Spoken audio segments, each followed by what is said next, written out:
The most important chapter is financial statement of sole proprietor. अगर तुम्हें याद हो, हमने चैप्टर 1 में पढ़ा था I am Rashmi CS having AC. किसी को धुंधला धुंधला याद है? I am Rashmi CS having AC. कुछ कुछ याद आया?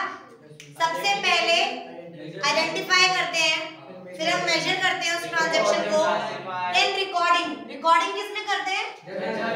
जर्नल में. कितने करते हैं? फिर हम क्लासिफाई कर देते हैं, अलग अलग एंट्री को बांट दे देते हैं.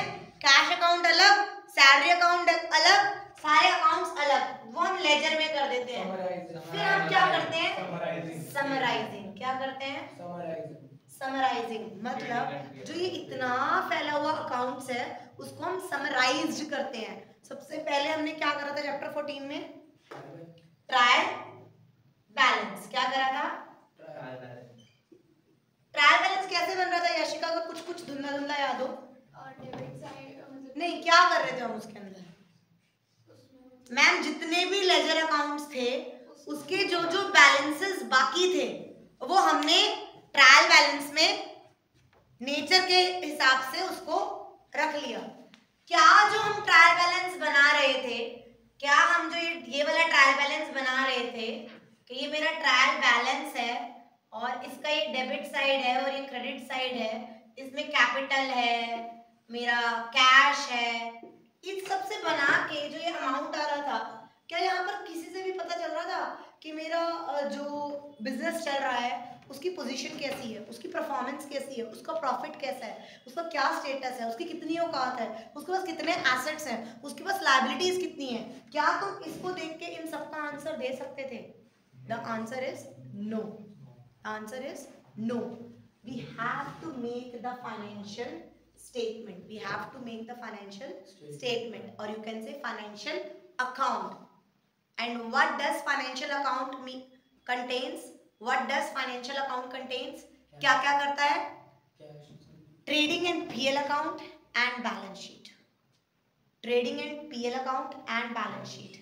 अगर तुम्हें थोड़ा सा भी याद हो तो हमने कहा था, ओके, अगर तुम्हें थोड़ा सा भी याद हो, हम इतनी मोटी बुक में क्या पास कर रहे हैं? जर्नल. क्या बैंक के पास जाऊंगी वो ये जर्नल एंट्री देख लेगा सारी और मुझे लोन स्पेसिफाई कर देगा? The answer is no. हमने इस जर्नल को क्लासिफाई करा लेजर में, पतले से उसमें, कहीं वो सारे लेजर करेगा? The answer is no. वो बंदा तुम्हारी फाइनेंशियल परफॉर्मेंस देखेगा, वो तुम्हारे वो अगर मैं उसे वो ये 4-5 पेजेस दूंगी वो गो थ्रू करेगा? The answer is yes. The answer is yes. वो ये 4-5 पेजेस समराइज्ड फॉर्म में होगा. किस फॉर्म में होगा? समराइज्ड फॉर्म में. वो जो जर्नल और लेजर वो इतने मोटे मोटे पोते नहीं देख सकता. वो ये देखेगा कि अच्छा ट्रायल बैलेंस के बाद हम क्या बनाएंगे? Trading account. क्या बनाएंगे? ट्रेडिंग अकाउंट से क्या निकलता है? Gross profit. कि अच्छा तेरा मोटा मोटा ग्रॉस प्रॉफिट इतना है, फिर उसमें से माइनस करेंगे इनडायरेक्ट एक्सपेंस, तेरा प्रॉफिट एंड लॉस अकाउंट इतना है और तेरी बैलेंस शीट इतनी है. याद है? इनकम स्टेटमेंट, पोजीशन स्टेटमेंट, कुछ याद है? चैप्टर 1 में सब पढ़ रखा है. तो फाइनेंशियल स्टेटमेंट अगर है तो financial statement means financial accounts, the summarised form of the accounts. जितने भी अकाउंट्स हैं हमारे, इतने सारे हमने जर्नल करा, लेजर करा, उसका summarised form that is financial accounts. Financial account show the financial position of the firm. Balance sheet is the financial position statement. Position statement, do you remember? हमने चैप्टर 5 में भी बैलेंस शीट पढ़ी है. Do you remember? Two sides. This is assets and this is liability. याद है? Chapter 5 जब हम accounting equation बनाते हैं, कुछ कुछ याद आया? तो उसमें हम एसेट्स लिखते थे कि यार टोटल एसेट्स ये, लायबिलिटी लिखते थे टोटल लायबिलिटी ये, इट शुड बी इक्वल. अगर मान ले किसी की 200 करोड़ के एसेट्स हैं तो हमें ये पता चल जाता है ओके इसकी फाइनेंशियल स्टेटस, इसकी पोजीशन कितना है, कितने इसके पास एसेट्स है, और इस एसेट्स को देख के हम यहाँ देख लेते थे कितना पैसा खुद का लगाया है, कितना पैसा बोरोड लगाया हुआ है। हम ट्रायल बैलेंस में से बता सकते हैं? Answer is no. तो financial statement tell you about the financial position of the firm, जिससे हम क्या कहते हैं औकात। इस बिजनेस का कितना स्टेटस है, कितनी औकात है, उसके पास कितने एसेट्स हैं, कितने लिक्विड एसेट्स हैं, कितने फिक्स्ड एसेट्स हैं, कितने ब्लॉक पैसा है, उसका अपना पैसा कितना लगाया हुआ है, दूसरों का पैसा कितना लगाया हुआ है, वो हमें किससे पता चल जाएगा? बैलेंस शीट से।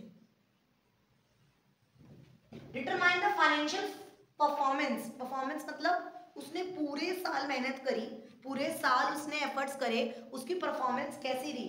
ऐसे तुम्हारी परफॉर्मेंस होते हैं ना, एग्जाम्स होते हैं तो यू गेट द परसेंटेज, तो इसने कितना प्रॉफिट कमाया। Did you get the profit from trial balance? Is there any point इसमें प्रॉफिट लिखा होता है ट्रायल बैलेंस में? मैं बार बार ट्रायल बैलेंस को क्यों ले रही हूँ? Because trial balance will be the base for the financial statement, for the financial accounts. हम ट्रायल बैलेंस से ही trading account, profit and loss account और बैलेंस शीट बनाएंगे। समझ आया? समझ आया? तो हम प्रॉफिट निकालेंगे, और हमने चैप्टर 2 में पढ़ा था profit means excess of revenue over expense. But profit कितने टाइप के पढ़े थे? Gross profit and net profit. Gross profit and net profit. Gross profit means excess of revenue over direct expense. Direct खर्चा, दो type के खर्चे होते हैं हमारे, एक होता है डायरेक्ट एक्सपेंस और एक होता है इनडायरेक्ट एक्सपेंस। अच्छा, for example I am the manufacturing of this dupatta. Done. Detail में समझा रही हूँ, थोड़ा सा समझने की कोशिश करना, ट्राई करना, प्रैक्टिकल है। अगर मैं ये दुपट्टा मैन्युफैक्चर कर रही हूँ तो मैंने रॉ मटेरियल खरीदा होगा। रॉ मटेरियल खरीदना डायरेक्ट एक्सपेंस है, क्योंकि वो दुपट्टा, उसके बिना दुपट्टा नहीं बनेगा। डन। मैंने फैक्ट्री ली होगी, उसका मैं वेजेस पे कर रही होंगी, जो ये बंदा बनाए, जो ये लेबर लगी होगी। उस फैक्ट्री में मेरी पावर भी चल रही होगी, बिजली भी चल रही होगी। डन। ये पूरा बनके, मान लो मैंने सूरत से कपड़ा खरीदा था, वो सूरत से दिल्ली भी आया, उसका कैरेज भी लगा, फ्रेट भी लगा। कैरेज और फ्रेट मतलब किराया, किराया, दैट इज किराया। तुम्हारा किराया भी लगा, फिर ये माल पहुंचा, फिर बना, फैक्ट्री में वेजेस भी दी मैंने, पावर के लिए पैसे भी दिए, इलेक्ट्रिसिटी बिल जो जिसे हम पावर कह रहे हैं। डन। ये बन के रेडी हो गया।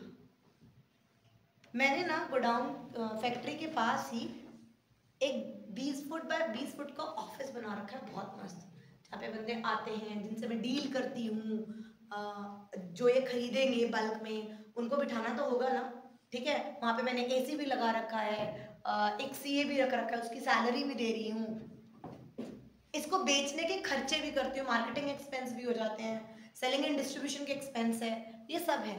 मैंने इतने सारे खर्चे बताए जो मेरे फैक्ट्री में हो रहे हैं, जो मेरे फैक्ट्री में हो रहे हैं। डायरेक्ट एक्सपेंस वो होते हैं जो goods purchase till they are bought to be place of business. ये बन गए ना पूरा, उसको इसके ऊपर तुम्हें कितना भी कर लो खर्चा, इसको बेचने, अगर अच्छा चलो एडवर्टीजमेंट की बात करते हैं। एडवर्टीजमेंट पे मैं 1 लाख भी लगा सकती हूँ, 1 करोड़ भी लगा सकती हूँ, और 10 करोड़ भी लगा सकती हूँ, और 100 करोड़ भी लगा सकती हूँ। Is that right? That advertising करना इज नॉट अ डायरेक्ट खर्चा, that is an indirect expense. Direct खर्चा और दोज खर्चा जो गुड्स परचेज, जो मैंने रॉ मटेरियल खरीदने में लगाया, खरीदने में तो मुझे पता है ना मैं कितने खरीदूंगी, उसको लाने में लगाया अपनी जगह पर, और उसको बनाने में लगाया, दैट इज डायरेक्ट खर्चा। उसके बाद जो मैं खर्चे कर रही हूँ दैट इज इनडायरेक्ट खर्चा। अगर मैं फैक्ट्री में जहां पर ये दुपट्टा बन रहा है, वहां पर इलेक्ट्रिसिटी बिल, जिसको हम पावर बोल रहे हैं, क्या बोल रहे हैं?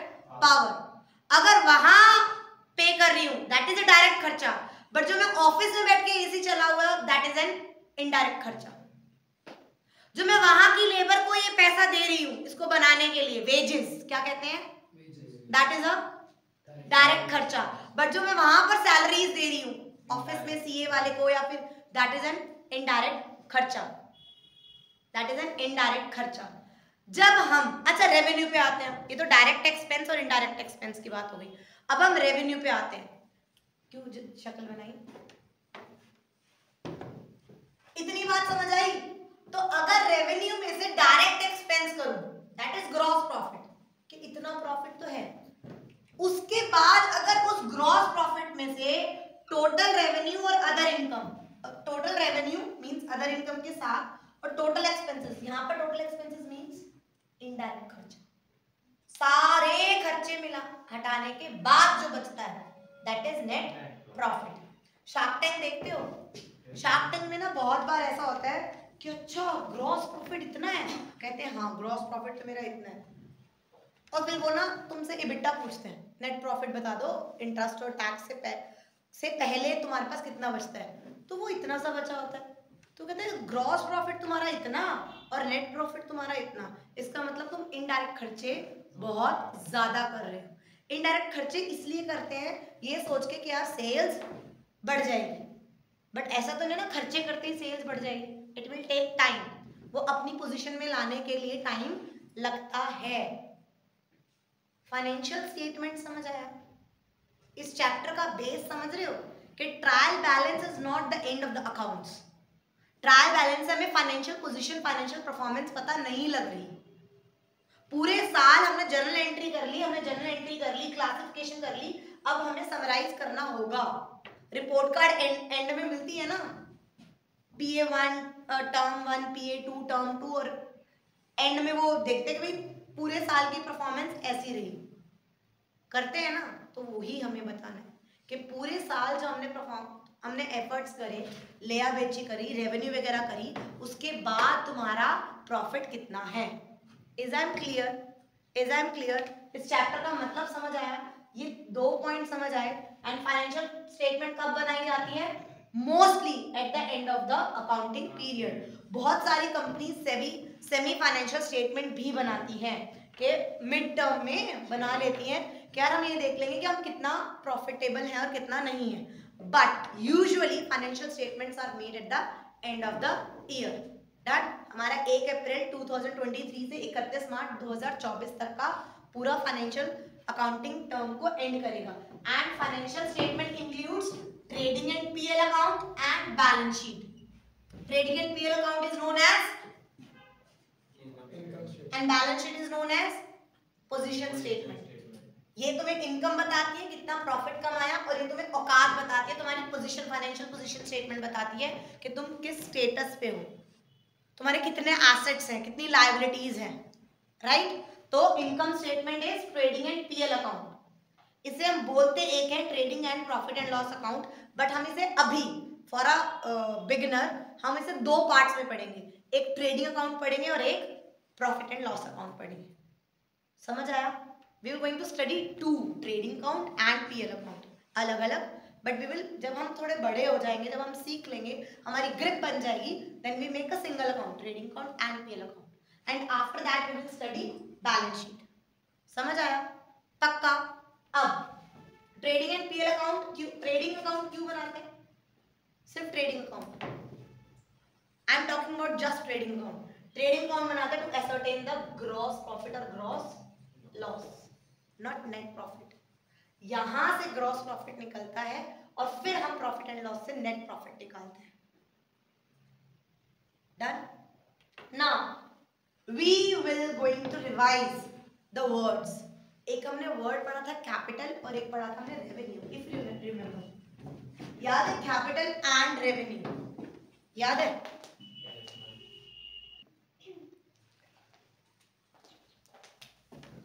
हमारे 2 वर्ड होते थे, एक कैपिटल और एक रेवेन्यू। एक कैपिटल वर्ड होता था और एक रेवेन्यू। अक्षत याद है? हम कहते थे there are capital expenditure and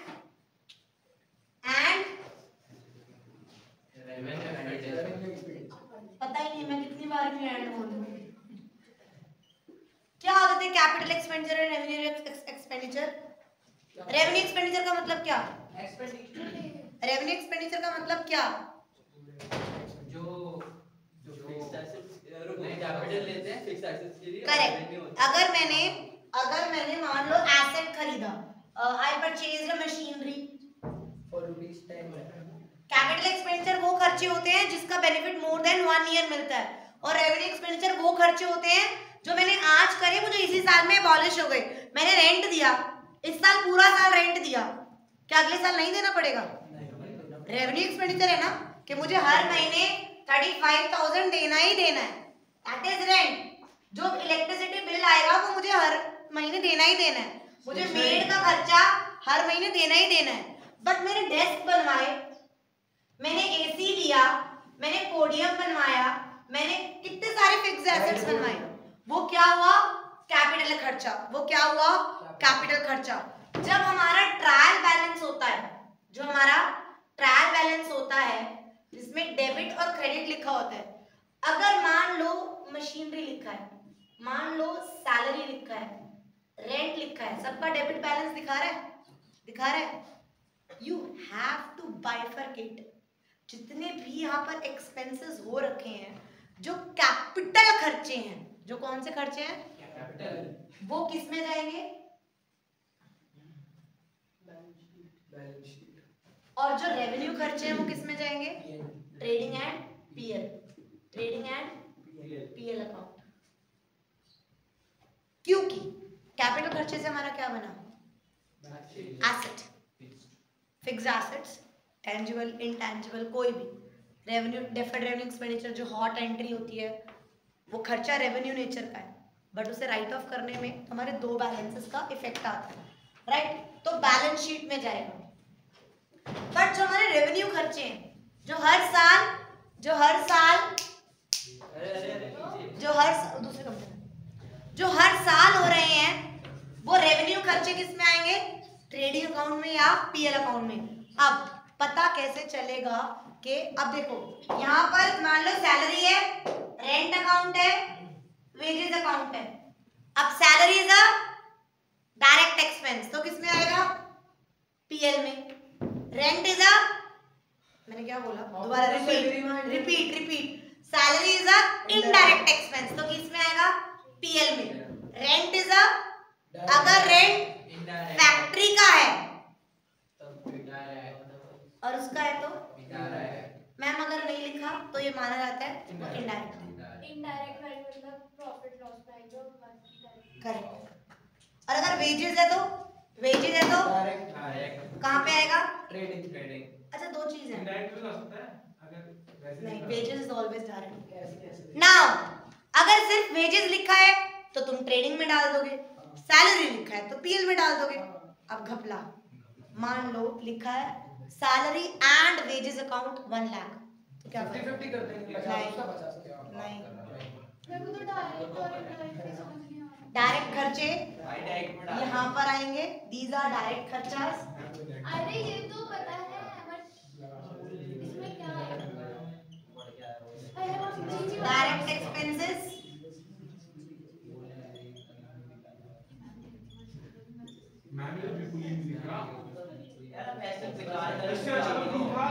blue मिल नहीं रहा ना। अब सुनो, सुन लो, वेजेस एंड सैलरी लिखा हो, पहले क्या लिखा है? तो कहाँ आएगा? अगर सैलरीज एंड वेजेस लिखा हो, कोई रूल नहीं है कि 50-50 कर दो, नहीं। माना ये जाता है अगर सैलरीज एंड वेजेस लिखा है तो मतलब मान लो जितना भी अमाउंट लिखा है उसका मेजर अमाउंट सैलरी में है तो सारा सैलरी में डाल देते हैं। अगर वेजेस एंड सैलरी लिखा है तो यानी major amount spend is on wages, that's why we put on trading account. तो 50-50 का कोई सिस्टम नहीं है, 30-40 का कोई सिस्टम नहीं है। अगर सिर्फ वेजेस लिखा हो means it is a direct expense, trading में डाल दो। सिर्फ सैलरी लिखा हो तो is a indirect expense.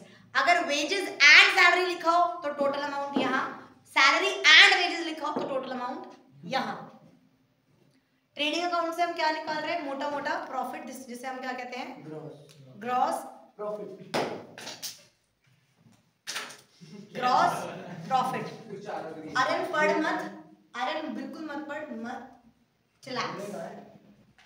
Coffee और मंगवा ले, पी ले।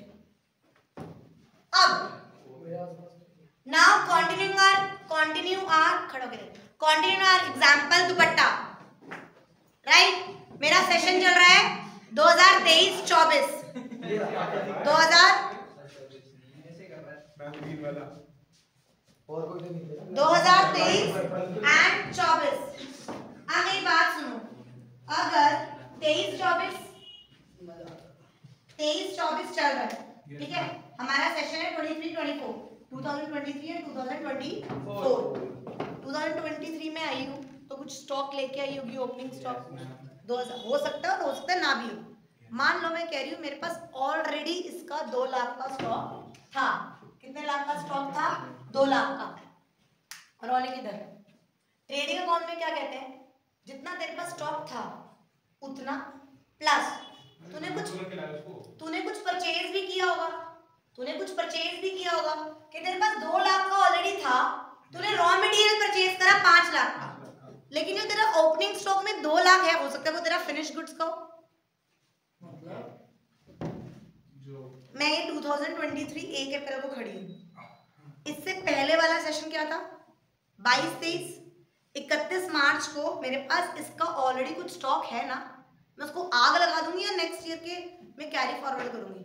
कैरी फॉरवर्ड करूंगी ना। तो जब मैं इस साइड खड़ी हूँ 31 मार्च 2023, तो मेरे पास इसका ओपनिंग स्टॉक कुछ रखा है। ओपनिंग स्टॉक जब हमने चैप्टर 2 में पढ़ा था तो हमने कहा था stock can be of raw material, can be work in progress and finish goods. याद है? कुछ याद है? तो वो ओपनिंग स्टॉक पूरा मिला के 2 लाख का था। हो सकता है वो 2 लाख का रॉ मटेरियल पड़ा हो सकता है पूरे 2 लाख के दुपट्टे बने पड़े हो, राइट? स्टॉक तो है ना ओपनिंग, वो मैंने कैरी फॉरवर्ड करा इस साल, कि जब मैंने ये साल स्टार्ट किया तो मेरे पास 2 लाख का ऑलरेडी ओपनिंग स्टॉक रखा था। डन। अब मैंने 5 लाख का और खरीद लिया, 5 लाख का और खरीद लिया। उस 5 लाख पे मैंने बनाने के लिए वेजेस पे करे, मशीन्स को चलाने के लिए मैंने पावर एंड फ्यूल का यूज करा। जो मैंने सूरत से सामान खरीदा था उसके आने में 50,000 रुपये कैरेज लग गया, राइट? जब हम कुछ खरीद रहे हैं, परचेज कर रहे हैं और उस पे मैं किराया दे रही हूँ, दैट इज इनवर्ड। बट अगर मैं कुछ बेच रही हूँ और मैंने उसका भी किराया मैंने खुद भरा, that is outward. For example इस इंडस्ट्री का ये रूल है, अगर मैं जो सूरत से जाके खरीद के आऊंगी तो वो किराया जो वहां से लेके दिल्ली तक आने का लगा वो मुझे बियर करना होता है, राइट? बट मान ले मैंने तमन्ना को कुछ सामान बेच दिया मुंबई में और मैं हेल्पलेस में कह रही यार, तू कह रही नहीं मेरे पूरे गोडाउन तक पहुंचाने का रेट बता दे, मैं उसका किराया भी पे कर रही हूँ, गेस करो। दैट इज सेल्स के ऊपर मैं अगर तब भी किराया दे रही हूँ, that is carriage outward. Carriage outward is an indirect expense. इसको बनने में वो खर्चा यूज हुआ था, वो तो बेचने में हुआ ना, कैरेज आउटवर्ड मैक्सिमम टाइम हम पे नहीं करते, बट इन सम सर्कमस्टांसेस हम हेल्पलेस हो जाते हैं और मतलब बिजनेसमैन, वो भी पे करना हो रहा है। अगर कैरेज इनवर्ड है, अब सुन लो फिर कहोगे मैम समझ नहीं आया, कैरेज इनवर्ड है, फ्रेट इनवर्ड है, दैट इज डायरेक्ट खर्चा। और अगर कैरेज आउटवर्ड है, फ्रेट आउटवर्ड है, दैट इज इनडायरेक्ट खर्चा। अगेन मैंने 2 लाख को ओपनिंग स्टॉक में लेके आई थी, उसके बाद मैंने परचेजेस करी, इसके रॉ मटेरियल को परचेज करा 5 लाख, इसको पूरा दुपट्टा बनाने में मैंने खर्चे करे, मैंने दिहाड़ी दी, वेजेस दिया, बंदों को 1 लाख, मैंने फ्रेट कैरेज इनवर्ड करा 50,000 और मैंने 2.5 लाख की बिजली यूज करी पूरे साल। डन। इसको बनाने में समझ आया? इस सारे इनडायरेक्ट एक्सपेंस कर दिए। COGS क्या होता है? Cost of goods sold. Cost of goods sold. ये ओपनिंग स्टॉक थी, ये मैंने परचेजेस करा, ये सारा करा। सेल्स, मैंने सेल्स करी 14 लाख की। कितने की? 14 लाख। क्या इस 14 लाख में मेरा प्रॉफिट इंक्लूड नहीं होगा? The answer is yes. 14 lakh की मैंने सेल्स कर ली और अभी भी जब ये पूरा सेशन यहाँ पर, अब मैं 31 मार्च 2024 को खड़ी हूँ। मैंने वहां पे शुरू करा था अपना, पूरे साल खत्म कर लिया, अब मैं यहाँ पे खड़ी हूँ। अभी भी मेरे पास मान लो 1 लाख का स्टॉक अभी भी रखा है। डन? समझ आया? समझ आया? अब मुझे देखना है, जब मैं 1 अप्रैल 2023 पे खड़ी थी और ये पूरे साल मैंने जो खर्चे करे और अब मैं 31 मार्च 2024, इस एक साल में हुआ क्या? इस एक साल में मेरे पास इतना सामान था, इतना मैंने खरीदा, इस खरीदने पर मैंने इतना खर्चा करा, तो मेरा टोटल कितना आया? 5, 6, 7, 8, 9, 10, 11 लाख, राइट? बट यहाँ पे कितना है? 15। तो यहाँ पर कितना लिखूंगी?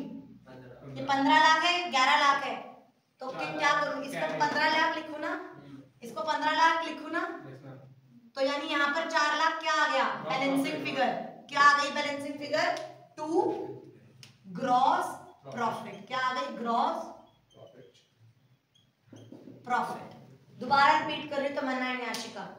मैंने इतना खरीदा, इतना मेरे पास था ओपनिंग, इतना खरीदा, इसके ऊपर इतना खर्चा करा, मैंने सेल्स इतनी करी, क्लोजिंग स्टॉक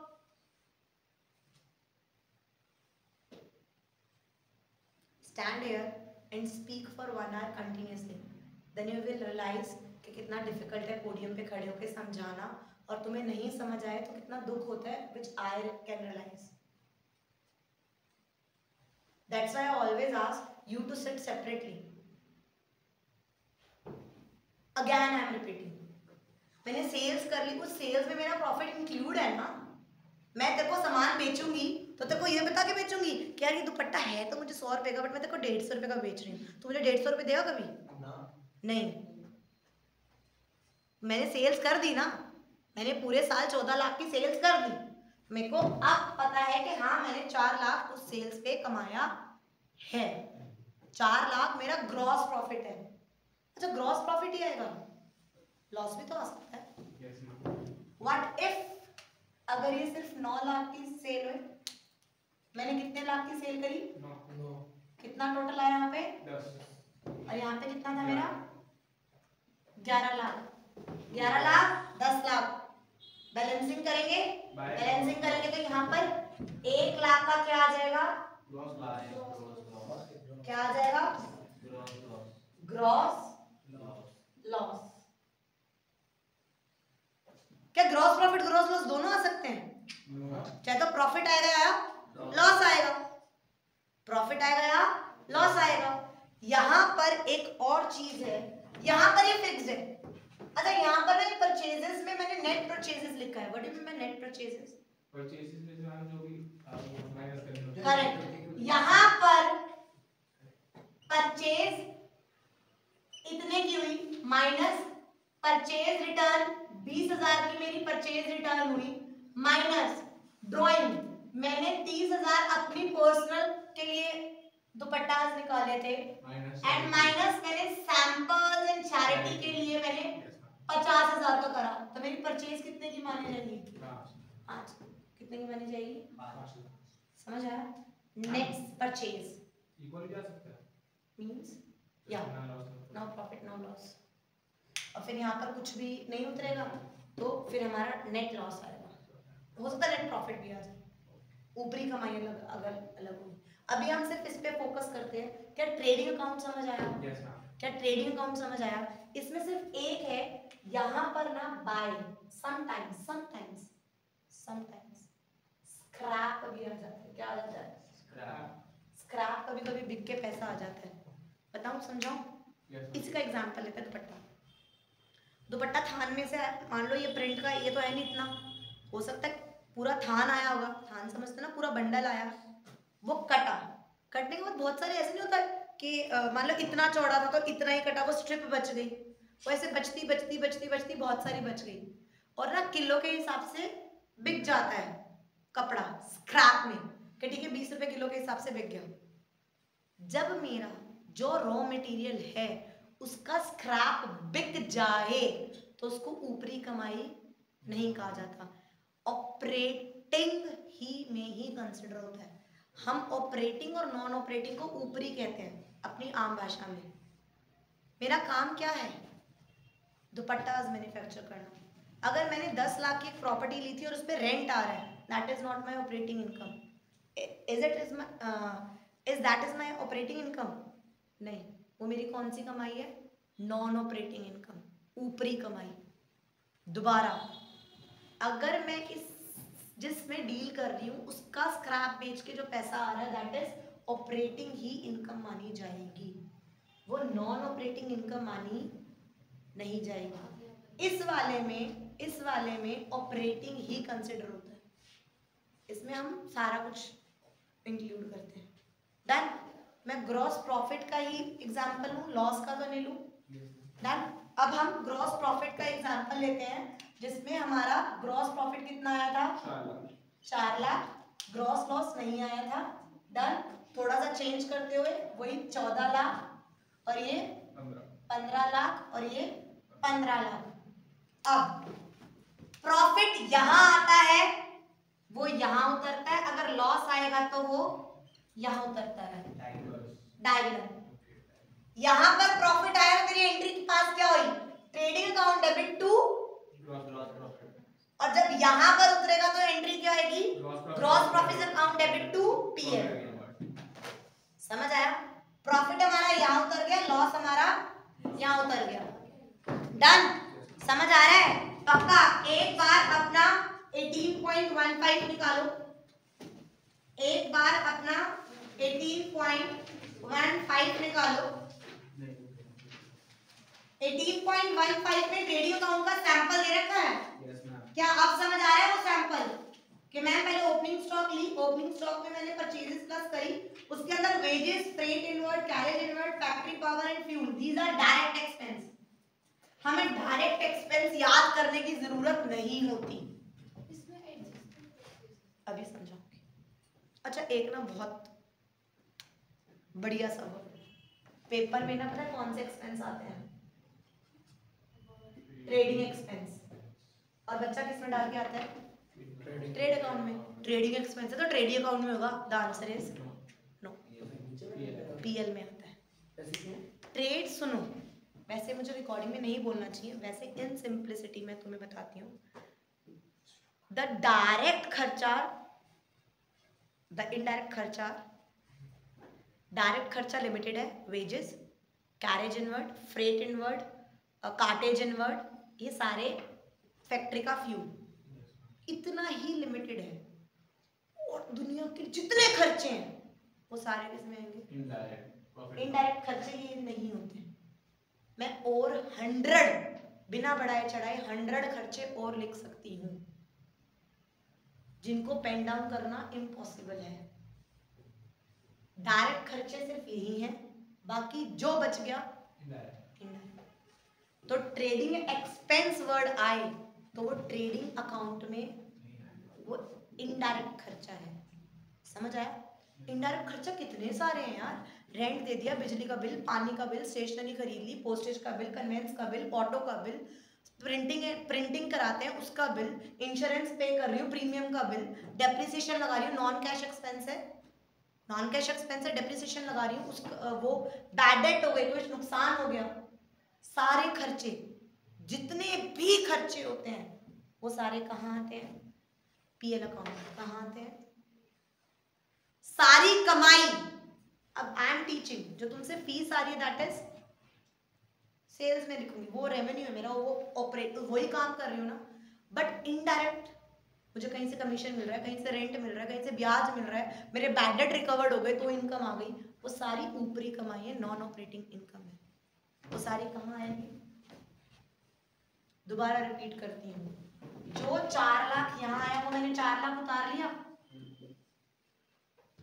सैलरी दी, रेंट दिया, insurance expense, depreciation, electricity bill, water bill, printing and stationery, conveyance, cartage outward, bank charges, bad debt recover, discount allowed, कितने सारे हैं, सब इनडायरेक्ट एक्सपेंस है। ये सारे मिलके खर्चे 1.5 लाख के हो गए। कितने लाख के हो गए?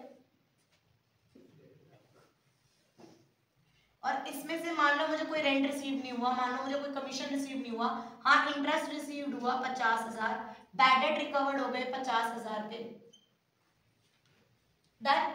तो मेरा 4 और 5 लाख, 5 लाख में से 1.5 लाख गया, बैलेंसिंग करना आता है ना, 5 लाख यहाँ लिखा और 5 लाख यहाँ लिखा, 5 में से 1.5 लाख चला गया, तो मेरा 3.5 क्या आ गया, नेट प्रॉफिट। क्या आ गया, नेट प्रॉफिट। समझ आया, समझ आया, पक्का पक्का। मैंने ये कोई बहुत डीप में नहीं पढ़ाया, अभी सिर्फ ऊपर ऊपर से पढ़ा है। अब सिर्फ हम ट्रेडिंग अकाउंट पढ़ेंगे, लेकिन ये समझ आ गया कि ट्रेडिंग अकाउंट और बीएल अकाउंट क्या होता है, इससे हमें प्रॉफिट पता चल रहा है। Is I clear? For sure. Now take out your books. Sorry, PL में बस बाय ग्रॉस प्रॉफिट ही ना होगा। हाँ, अगर लॉस आएगा तो बाय ग्रॉस लॉस, अगर यहाँ पर यहाँ का बैलेंसिंग फिगर आए तो ग्रॉस प्रॉफिट, नेट प्रॉफिट, अगर यहाँ का आया तो नेट लॉस। और अगर लॉस उतारेंगे, अच्छा ऐसा नहीं है कि लॉस उतारूंगी तो लॉस ही आएगा, हो सकता है मैंने लॉस उतारा, मेरी ऊपरी कमाई बहुत ज्यादा थी तो नेट प्रॉफिट में कन्वर्ट हो जाए। ये भी लिखना होगा transfer to PL account. Correct, to आएगा, यहाँ पे होता है gross profit transfer to PL account, और यहाँ आता है नेट प्रॉफिट जो ट्रांसफर होता है बैलेंस शीट में।